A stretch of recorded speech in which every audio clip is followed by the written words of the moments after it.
प्यारे बच्चों नमस्कार। प्रभाकर मैथ्स ट्यूटोरियल में आपका स्वागत है। आज हम लोग बीएससी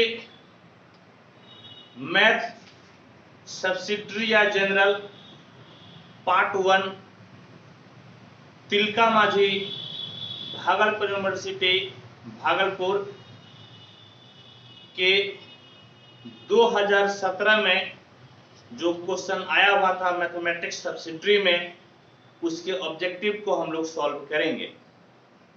और इसमें से मैं कुछ क्वेश्चन को यहाँ पे लिख दिया हूँ और एक एक करके मैं आपको बताऊंगा, समझाते जाऊंगा, और यदि बनाने की जरूरत पड़ेगी तो मैं आपको बनाकर बताऊंगा। ठीक है, तो आइए देखिए आपका क्या कहता है। आपका क्या कहता है बाबू?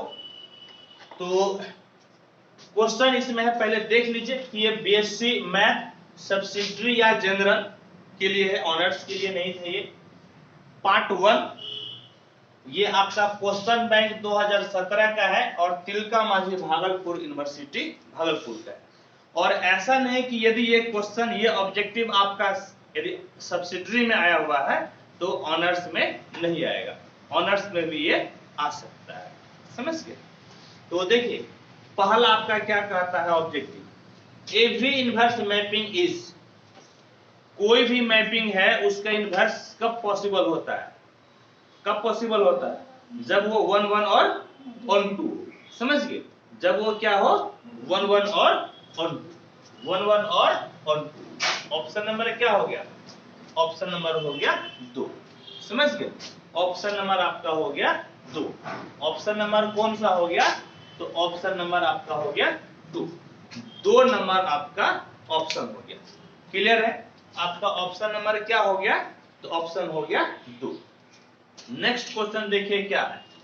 कहता है कि if alpha beta gamma be the roots of cubic equation ax cube plus b 3bx square plus 3cx plus d equal to 0, then the value of summation alpha beta is, तब alpha beta summation alpha beta का क्या value होगा? देखिए इसको हम लोग को solve करना पड़ेगा। हम लोग इसको सॉल्व करते हैं। सॉल्यूशन आपका इक्वेशन दिया हुआ है ax cube plus 3bx square plus 3cx plus d बराबर 0। समझ गए? d बराबर 0 है। प्यारे बच्चों मैं आपको बता दूं कि समेशन अल्फा बराबर होता है alpha plus beta plus gamma बराबर -1 पे पावर 1। इसके बाद नीचे होता है कोफिशिएंट ऑफ x क्यूब और ऊपर होता है कोफिशिएंट ऑफ x पे पावर 3 माइनस, यहां पर जितना पावर लेके चले हैं उसको माइनस कर देते हैं, 3 माइनस 1। समझ गए? यहां पर एक एक रूट था तो -1 पे पावर 1 देती है। समझ गए? एक एक रूट है तो -1 पे पावर क्या देती है? 1। नीचे जो बड़का पावर है वही ले लेते हैं और फिर इससे में से ये पावर को घटा देते हैं ऊपर। तो ये देखिए तो आपका कितना हो गया? -1 इंटू एक्स स्क्वायर का कोफिशिएंट, एक्स स्क्वायर का कोफिशिएंट 3b है, 3b, और एक्स क्यूब का कोफिशिएंट, एक्स क्यूब का कोफिशिएंट a है। कहने का मतलब है समेशन अल्फा बराबर -3/a आ गया। ठीक, अब आप ऐसा कीजिए कि समेशन अल्फा बीटा निकाल लीजिए। समेशन अल्फा बीटा मतलब alpha beta plus alpha gamma plus कितना हो जाएगा? Beta gamma. मैं इतना डिटेल में आपको इसीलिए बता देता हूं ताकि यदि आपका क्वेश्चन अल्फा बीटा से बदलकर सिर्फ समेशन अल्फा आ जाए तब भी आप जवाब दे सके। समझ गए? तब भी आप जवाब दे सके, इसी वजह से मैं आपको इतना डिटेल में बता रहा हूं।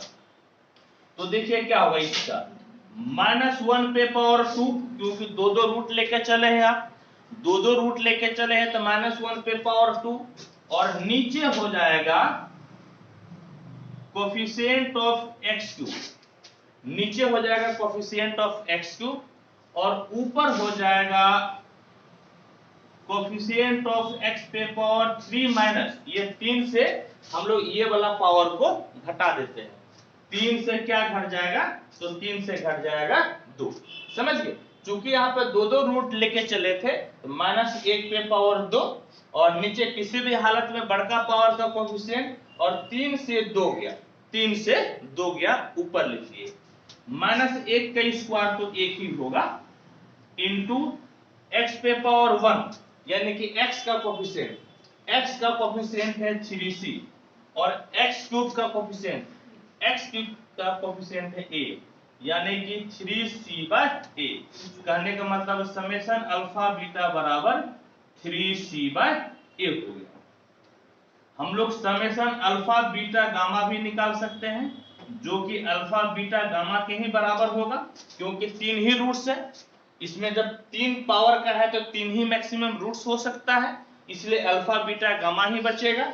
ये क्या हो जाएगा बाबू, तो -1 पे पावर 3, 3 रूट को एक साथ लेके चले हैं तो -1 पे पावर 3 और नीचे हो जाएगा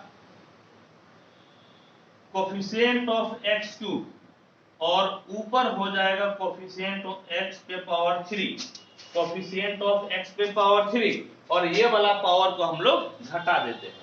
ये वाला पावर को हम लोग क्या करते हैं, घटा देते हैं, यानी कि अल्फा बीटा गामा बराबर -1 पे पावर 3 तो माइनस हो जाएगा, समझ गए, और 3 से 3 गया तो 0 और x पे पावर 0 का मतलब कितना हो गया 1, यानी कि कांस्टेंट टर्म ले लेते हैं, यानी कि क्या ले लेते हैं हम लोग कांस्टेंट टर्म, x पे पावर 3 - 3 यानी कि 0, x पे पावर 0 यानी कि x है ही नहीं, x किसमें नहीं है, देखिए तो x किसमें नहीं है, d में नहीं है, यानी कि आपको ले लेना है d और नीचे x क्यूब का कोफिशिएंट, तो x क्यूब का कोफिशिएंट आपका क्या है a, यहां पर ले लेना है a, समझ गए, और यही आपका हो जाएगा आंसर।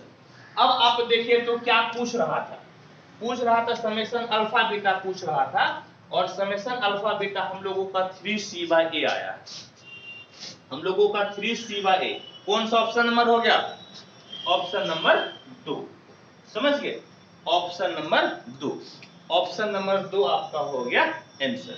ठीक है बेटा, ऑप्शन नंबर 2 आपका हो गया आंसर। ठीक, अब देखिए, अब आपका सी नंबर क्या कहता है, सी कहता है द फोर्थ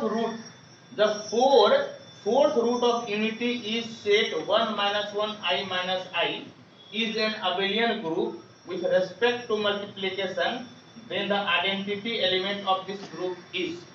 देखिए क्या है, यहां पर आपका दिया हुआ है फोर्थ रूट ऑफ यूनिटी, समझ गए, क्या दिया हुआ है fourth root of unity, fourth root of unity आपका होता है 1 - 1 I - I, समझ गए। क्यूब रूट ऑफ यूनिटी होता है 1 ओमेगा ओमेगा स्क्वायर, समझे, क्या बोले, क्यूब रूट ऑफ यूनिटी होता है, कहीं ना कहीं ऐसा ऑब्जेक्टिव जरूर आएगा, क्यूब रूट ऑफ यूनिटी होता है 1 ओमेगा ओमेगा स्क्वायर, और फोर्थ रूट ऑफ यूनिटी होता है 1 - 1 I - I, समझ गए। क्यूब रूट ऑफ यूनिटी क्या होता है 1 ओमेगा ओमेगा स्क्वायर, और फोर्थ रूट ऑफ यूनिटी क्या होता है 1 - 1 I - I, ठीक है। और इसमें कहा था मल्टीप्लिकेटिव आइडेंटिटी, समझ गए, क्या पूछ रहा है, मल्टीप्लिकेटिव आइडेंटिटी, तो आइडेंटिटी का मतलब वो संख्या जिससे कि आप गुना कीजिएगा कोई फर्क नहीं पड़ेगा, वही ना होता है, वो संख्या जिससे गुना कीजिएगा कोई फर्क नहीं पड़ेगा। आप बताइए इसमें कौन सा ऐसा संख्या है जिससे गुना करेंगे तो फर्क नहीं पड़ेगा, 1, 1 से गुना कीजिएगा फर्क नहीं पड़ेगा, इसीलिए इसका ऑप्शन क्या हो जाएगा, ऑप्शन हो जाएगा 1, ठीक है, ऑप्शन आपका हो जाएगा 1। इसको फटाफट नोट कीजिए आप,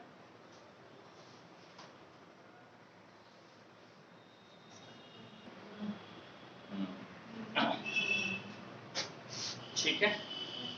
आइए अब हम लोग डी नंबर पढ़ते हैं, क्या है कि cos hyperbolic square x minus sine hyperbolic square x बराबर क्या होता है, ये तो फॉर्मूला है, ट्रिगोनोमेट्री में पढ़े हैं, cos hyperbolic square x minus sine hyperbolic square x बराबर क्या होता है 1। कितना हो जाता है 1। ये आपका फॉर्मूला है, समझ गए, ये फॉर्मूला है cos hyperbolic square x minus sine hyperbolic square x बराबर 1। इसको तो सॉल्व करना पड़ेगा। आइए सेकेंड नंबर सॉल्व कीजिए। देखिए तो दोनों मैट्रिक्स का ऑर्डर समान है ना, इसमें 2 रो 2 कॉलम, यहां पर भी 2 रो 2 कॉलम, तो ये भाई साहब इसके बराबर, यानी कि सॉल्यूशन 3x माइनस 4y बराबर 7, और ये भाई साहब इसके बराबर, यानी कि 4x प्लस y बराबर 3 बराबर क्या है 3। अब देखिए तो क्या कीजिए 1 प्लस 2 इंटू 4, 2 में 4 से गुना कर दीजिए, 3x माइनस 4y, 4 से गुना कीजिएगा तो 4 चौक 16x प्लस 4y हो जाएगा बराबर 7, और 4 से गुना किए 4 तिहाई कितना हो गया 12, 4 तिहाई 12, 4y खत्म, तो 16 और 3 19, 19x बराबर 12 और 7 19। कहने का मतलब है कि x बराबर कितना हो गया 1, x बराबर 1। अब 2 में वैल्यू रख दीजिए आप, 2 implies 4 into 1 plus Y equal to 3, y बराबर 4, 3 से 4 गया कितना -8, यानी कि x y बराबर कितना हो जाएगा 1 माइनस 1, एक्स वाई बराबर 1 माइनस 1, 1 माइनस 1, कौन सा ऑप्शन, ऑप्शन नंबर आपका हो गया 3। समझ गए, ऑप्शन नंबर आपका हो गया 3। चलिए वेरी गुड। अब देखिए तो ये स्केलर ट्रिपल प्रोडक्ट पूछ रहा है, आई जे के का स्केलर ट्रिपल प्रोडक्ट कितना होता है। तो आइए इसको सॉल्व करते हैं। देखिए ए बी सी 3 वेक्टर रहे तो स्केलर ट्रिपल प्रोडक्ट होता है vector A dot B cross C, vector A dot B cross C. तो आपके पास तो आई जे के है ना, तो आई डॉट जे क्रॉस के, आई डॉट जे क्रॉस के। अब क्रॉस प्रोडक्ट में देखिएगा तो क्या होता है, ये I है, ये J है, ये K है, समझ गए। आप जो है ना साइक्लिक ऑर्डर में चलिए, साइक्लिक ऑर्डर में जो मिल जाएगा उसको छोड़कर आपका आंसर हो जाएगा। जैसे J के है ना, J और K साइक्लिक ऑर्डर में है, इसको छोड़कर क्या मिला I, तो आपका इसका आंसर हो गया I, यानी कि I dot I, I dot I, और I डॉट I किसके बराबर हो जाता है 1 के बराबर।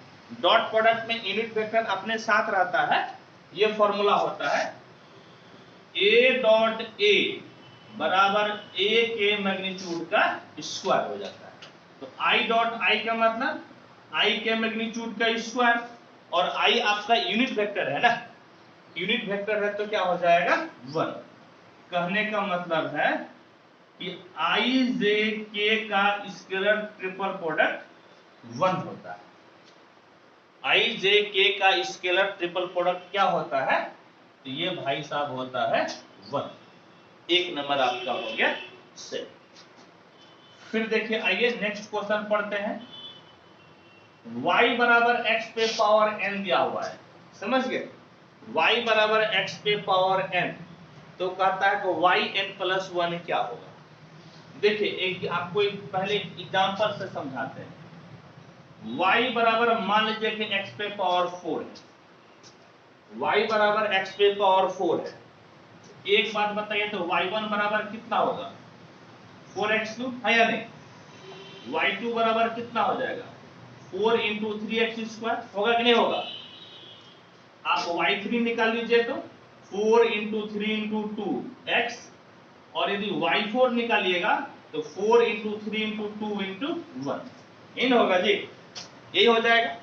और 4 इंटू 3 इंटू 2 इंटू 1, इसको आप फैक्टोरियल 4 लिख सकते हैं कि नहीं, इसको आप फैक्टोरियल 4 लिख सकते हैं ना। कहने का मतलब है कि यदि दैट इज यदि y बराबर x पे पावर 4 है तो y4 बराबर कितना हो गया, फैक्टोरियल 4। और यदि इसको एक बार फिर से आप डिफरेंशिएट कीजिएगा, अब तो ये आपका कांस्टेंट हो गया ना। जैसे 4 यहाँ पर मैक्सिमम पावर x का कितना था, 4 था, तो 4 बार आप डिफरेंशिएट किए तो x हट गया। ध्यान से सुनिएगा क्या बोले, यहाँ पर y बराबर x पे पावर कितना था, 4, तो इसको 4 बार डिफरेंशिएट किए तो x बचा क्या, नहीं बचा, x खत्म हो गया। x खत्म हो गया तो आपको क्या मिल गया, कांस्टेंट। अब यदि 5वां बार डिफरेंशिएट कीजिएगा तो आप कांस्टेंट को ना डिफरेंशिएट कीजिएगा, और कांस्टेंट का डिफरेंशिएशन कितना हो जाएगा, 0। कांस्टेंट का डिफरेंशिएशन कितना हो जाएगा, 0। इसी प्रकार से आपका जो है दिया हुआ है y बराबर x पे पावर n, यदि आप इसको n बार डिफरेंशिएट कीजिएगा ना, ये फैक्टोरियल n के बराबर हो जाएगा। जितना पावर है यदि उतना बार डिफरेंशिएट कीजिएगा तो फैक्टोरियल n के बराबर हो जाएगा, जो कि एक कांस्टेंट हो गया। और यदि अब इसको एक बार आप और डिफरेंशिएट करते हैं तो कांस्टेंट का डिफरेंशिएशन कितना हो जाएगा, 0। कांस्टेंट का डिफरेंशिएशन 0, यानी कि आपका आंसर हो जाएगा सी। समझे, आपका आंसर हो गया सी। ठीक है, चलिए इसको नोट कीजिए आप।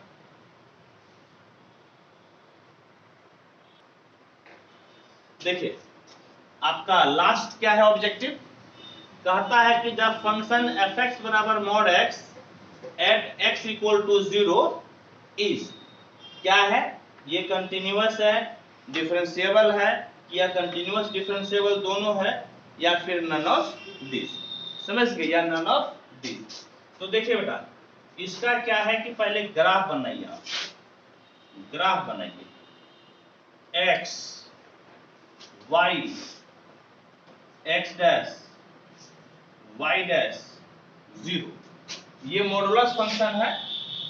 तो fx बराबर मॉड x है, इसको कैसे तोड़ सकते हैं, ये आपका प्लस x निकलेगा जब x is greater than equal to 0, और माइनस x होगा जब x इज लेस देन 0।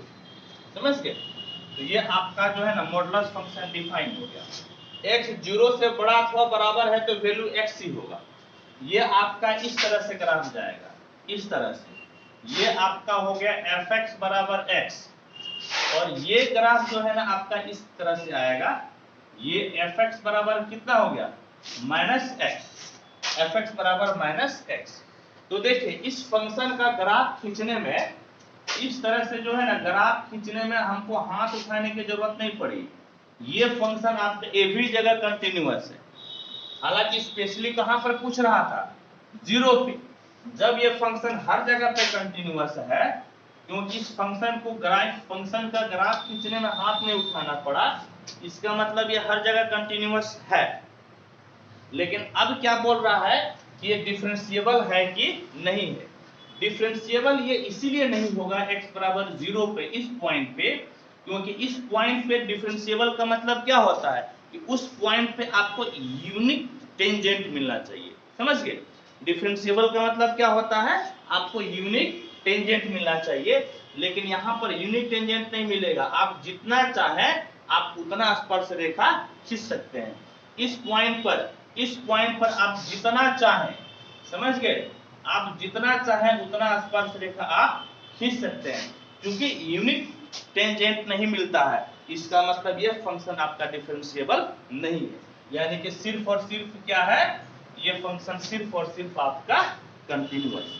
समझ गए, सिर्फ और सिर्फ ये फंक्शन आपका कंटिन्यूअस है। तो इस प्रकार आज हम सारा ऑब्जेक्टिव आपको बता दिए, ठीक है।